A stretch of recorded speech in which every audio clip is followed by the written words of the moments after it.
नमस्कार. वैदिक विश्व या यूट्यूब चॅनलवर आपणा सर्वांचे मनःपूर्वक स्वागत. जन्म मृत्यू विज्ञान भाग 37. मृत्यूद्वारातून अमृत तत्वाकडे दृष्टी ठेवणारे मृत्यूच्या क्षणावर एखाद्या कुशल घोडेस्वाराप्रमाणे स्वार होऊन बैठक लावू शकतात, परंतु त्याकरिता सतत अभ्यासाची व अनासक्तीची आवश्यकता आहे. अनासक्तीचा आम्ही एवढाच अर्थ लावतो की शरीराला राख असून जंगलात जाणे, परंतु वैराग्याचा असा अर्थ मुळीच नाही. जंगलात जाऊन सुद्धा आम्ही आसक्त राहू शकतो आणि समाजात राहून सुद्धा सर्व निहित कर्मे करून अनासक्त वा वैराग्यशील राहू शकतो. राग्य म्हणजे इच्छित कर्माची आसक्ती आणि अनासक्ती म्हणजे अनासक्त कर्म करीत राहणे. शरीर असेपर्यंत कर्म करणे वा होणे ओघानेच आले. गीता सांगते, नहि देहभृता शक्यम त्यक्तुम कर्माण्य शेषतः. आम्हाला हे अशक्य वाटते. याचे कारण आम्ही तसे वागण्याचा कधी प्रयत्नच करीत नाही. आसक्तीरहित कर्माद्वारे साधकात विलक्षण संयम व इच्छाशक्ती येत असते. त्याचा लाभ मृत्यूच्या राज्यात प्रभावीपणे डोकावून पाहण्याकरिता होऊ शकतो. उदाहरणार्थ, आपण दिवसभरातून किती वेळ श्वासोच्छ्वास घेतला याची आपल्याला मुळीच जाणीव नसते, परंतु श्वासोच्छ्वास सहजगत्या व सुखनैव चालू असतो. शरीरासाठी श्वासोच्छ्वास ही सर्वात महत्वाची गोष्ट आहे, पण आमचे तिकडे लक्षच नसते. श्वासोच्छ्वासाचे कर्म आपणहून चालू असते, त्या कर्मावर आमचे लक्ष नसते, आसक्ती नसते. अशा रीतीने खाणे, पिणे, निजणे, उठणे, चालणे या क्रिया जर झाल्या म्हणजे त्याला वैराग्य व अनासक्त योग म्हणतात. हे सर्व शक्य आहे, तसे वागण्याचा प्रयत्न मात्र केला पाहिजे. श्वासोच्छ्वास, अन्नपचन, रुधिराभिसरण इत्यादी क्रिया वैराग्यपूर्णरित्या होत असताना इतर अनावश्यक क्रिया अनासक्त पद्धतीने का बरे होऊ नयेत?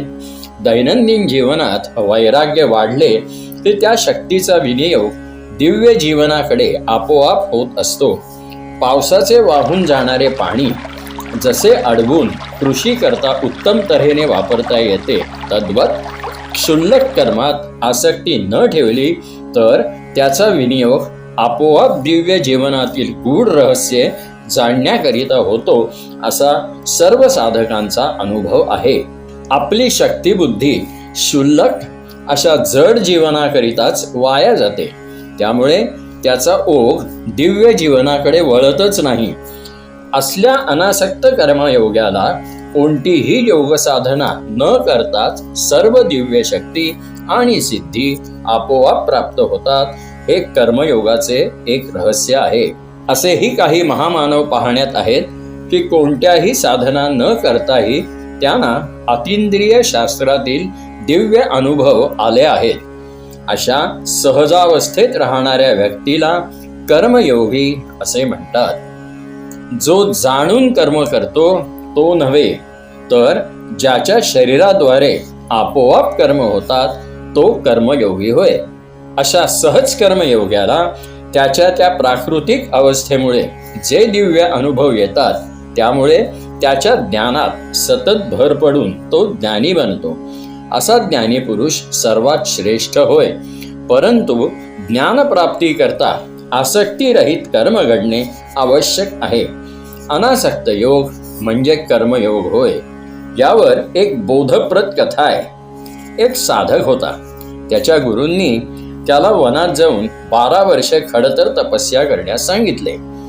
12 वर्षांचा तपस्या काल संपविल्यावर तो आपले गावी परत जायला निघाला.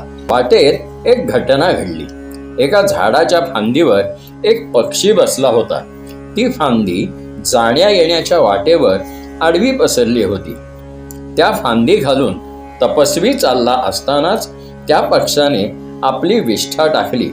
एका तपस्व्याच्या अंगावर एक शूद्र पक्षी विष्ठा टाकतो म्हणजे काय? तपस्व्याने क्रोधयुक्त दृष्टीने पाहिले मात्र तो काय, तो पक्षी जळून भस्म झाला. तपस्व्याला स्वतःच्या सामर्थ्याची जाणीव झाली आणि जाणीवेसह अहंकार येणे साहजिकच आहे. पुढे जाता जाता एक गाव लागले. गावातील पहिल्या घरी जाऊन तपस्व्याने ललकारी दिली, माई भिक्षा वाढा. घरात वृद्ध सासू सासरे आपापल्या खाटेवर पडले होते. सूनबाई जात्यावर दळण दळीत होती. जात्याच्या आवाजामुळे त्या तपस्व्याची ललकारी सूनबाईला ऐकू गेली नाही. तपस्व्याला आपल्या सामर्थ्याची पक्षाच्या जळण्यावरून कल्पना आली होतीच.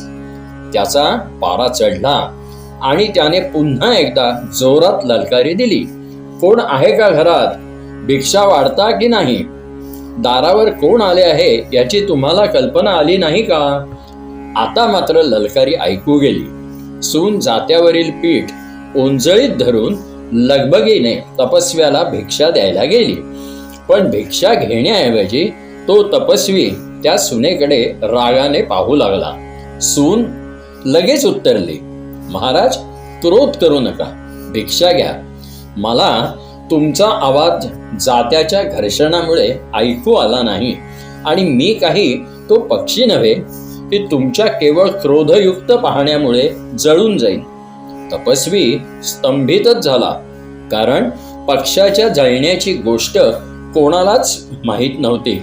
मग असे असताना त्या सूनबाईला पक्षाच्या भस्म होण्याची गोष्ट कशी बरे कळली?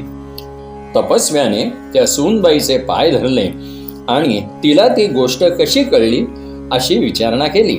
बाई उत्तरली, मी काही तुमच्यासारखी 12 वर्षे तपस्या केली नाही की योग साधना केली नाही, पण रोज सासू सासऱ्यांची आणि पतीची सेवा करणे म्हणजेच परमात्म्याची सेवा करणे असे मनोमन मानते. माझे मन शुद्ध आहे व त्यामुळेच मला सर्व कळते. कर्मयोग असा असावा लागतो. कर्मयोगाने सर्व सिद्धी व ज्ञान आपणहून प्राप्त होतात. असा अनासक्त कर्मयोग जीवनात असल्यास अशा सहजावस्थेतील साधकाला जीवनातील सर्व रहस्ये आपणहून कळायला हरकत नाही. बिहारमधील महापुरुष, बिहार प्रांतातील ज्या गृहस्थाने आयुष्यभर साधारण लिपिक म्हणून काम केले त्याची ही कथा.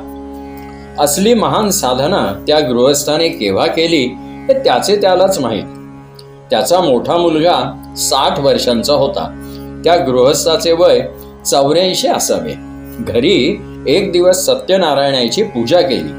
पूजा अर्चा झाल्यावर तिकडील पद्धतीप्रमाणे उपाध्यायांनी सत्यनारायणावरील हार घरातील सर्वात वृद्ध अशा त्या यजमानांच्या गळ्यात टाकला. म्हातारा गहीवरून आला आणि आता देहत्याग करण्यास यापेक्षा उत्तम वेळ कोणती आहे असा विचार करून म्हाताऱ्याने आपल्या मोठ्या मुलाला बोलावून सांगितले, आता आम्ही जातो. म्हाताऱ्याची प्रकृती अगदी ठणठणीत होती. रघुपती राघव राजारामचा गजर सुरू झाला. प्रत्येकाचे ध्यान त्या जिवंत मरणाकडे लागले. धून रंगात आली आणि म्हातारा शून्यात विलीन झाला. यद्गत्वा न निवर्तन्ते तद्धाम परमं मम. धन्यवाद. पुन्हा भेटूया पुढच्या भागात.